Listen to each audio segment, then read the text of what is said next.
ঘরটা একটু একটু করে নতুন করে একটু একটু করে গুছিয়ে নিচ্ছি। আজকে এই কভারগুলা টেবিলে পরিয়ে ফেলবো। এগুলো দেখতে অনেক সুন্দর। একটা একটা করে পরিয়ে ফেলবো। এখন সব টেবিলে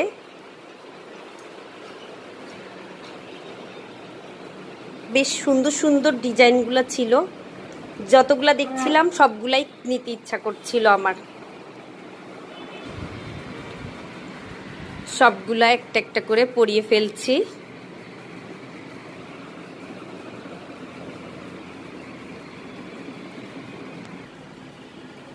সবগুলো চেয়ারে পরিয়ে ফেলেছি।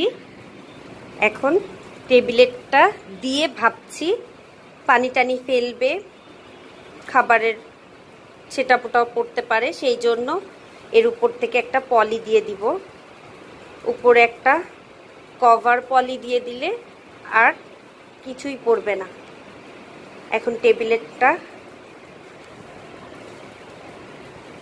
পেরে দিচ্ছি।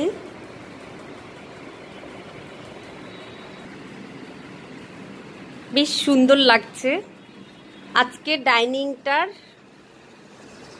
চেহারাটা একটু বেশ সুন্দর লাগছে। আর চেয়ার আর ডাইনিংয়ের কভারটা আমি নিয়েছি আমার সোফার যে বালিশের কভার আছে সেই কভারের সাথে ম্যাচিং করে, কিন্তু আজকে ধুয়ে দিয়েছি কভারগুলা, সেই জন্য বেশ সুন্দর লাগছে দেখতে। সব দিক থেকেই সুন্দর লাগছে দেখতে। আমার ডিপ ফ্রিজের একটু লালের সাথে পাতাগুলা মিল খেয়েছে, আর ওই ফ্রিজটার সাথে কভারের একটু অ্যাশ অ্যাশ আছে। দুইটা ফ্রিজের সাথেই মিল আছে। অনেক সুন্দর মাশাআল্লাহ। এখন কভারটা দিয়ে দিব। উপর থেকে একটা পলি না দিয়ে দিলে হবে না।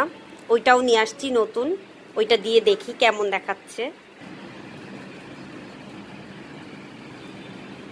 কভারটা দিয়ে দিলাম উপর থেকে।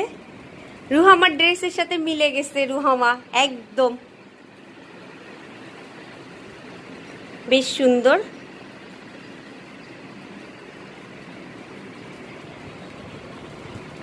ভাবছি আরো একটা কালার ছিল কফি কালার, কফি কালারটা নিয়ে আসবো এবার।